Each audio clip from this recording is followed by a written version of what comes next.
மேகதாதுவில் கர்நாடக அரசு அணை கட்டினால் டெல்டா உட்பட ஒட்டுமொத்த தமிழ்நாட்டிற்குமே கடுமையாக பாதிப்பு இருக்கும் என்றும் அதனால் அனைத்து கட்சி கூட்டத்தை கூட்ட வேண்டும் என்றும் முதலமைச்சர் விஜய்க்கு வலியுறுத்தியுள்ள தமிழக பாஜக தலைவர் நயினார் நாகேந்திரனுடன் நமது செய்தியாளர் செல்வராஜ் நடத்திய கலந்துரையாடலை தற்பொழுது பார்க்கலாம்.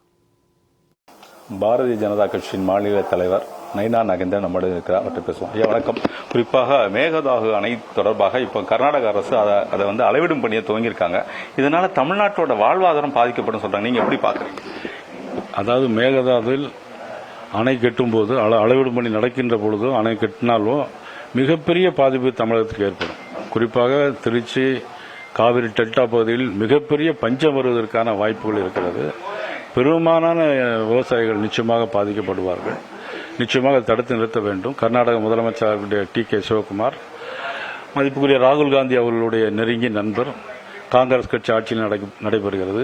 தமிழகத்தில் காங்கிரஸ் கட்சியினுடைய அமைச்சரவை பங்கிலே நடைபெறுகிற தமிழக வெற்றி கழகத்தினுடைய முதலமைச்சர் திரு ஜோசப் விஜய் அவர்கள் உடனடியாக அனைத்து கட்சி கூட்டத்தை கூட்ட வேண்டும்.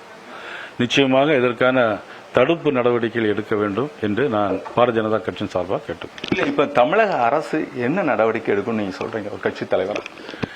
நிச்சயமாக அனைத்து கட்சி கூட்டத்தை கூட்ட வேண்டும். அங்குள்ள காங்கிரஸ் கட்சியினுடைய முதலமைச்சரை சந்திக்க வேண்டும். தேவைப்பட்டால் அனைத்து கட்சிகளுடைய அணைத்து கொண்டு நீங்கள் பிரதமரை கேட்டு பிரதமர் மூலமாக ஒரு தீர்வு காண வேண்டும். குறிப்பாக இந்த மேகதாது அணை பிரச்சனையில் பாரதிய ஜனதாவோட நிலை என்ன? தமிழ்நாட்டிற்கு நிச்சயமாக கர்நாடகத்தில் குறுக்கை மேகதாது மட்டும் எந்த ஒரு சிறு அணை கூட கட்டக்கூடாது. தமிழகத்தில் சட்டம் ஒழுங்கு என்பது எப்படி இருக்குது? குறிப்பாக புதிதாக வந்திருக்கூடிய தமிழக வெற்றிக்கழகோட ஆட்சியில் எப்படி இருக்கியா சார்? சட்டம் ஒழுங்கு என்பது உண்மையிலே ஒரு கேள்விக்குறியாக இருக்கிறது. காரணம், மற்ற எல்லா விஷயங்களுக்கும் ஒரு 6 மாதம் டைம் கொடுக்கலாம். ஆனால் சட்டம் ஒழுங்கை பொறுத்த மட்டும் தினசரி கற்பழிப்பு சம்பவங்கள், கஞ்சா, போதைப் பொருட்கள் நடமாட்டம் தொடர்ந்து திமுக ஆட்சியில் இருந்தது போன்றே இருந்து கொண்டிருக்கிறது. ஆகவே சட்டம் ஒழுங்கு நிச்சயமாக சரியில்லை. அதை ஒழுங்காக முயற்சிக்க வேண்டும் என்று கேட்டுக்கிறேன்.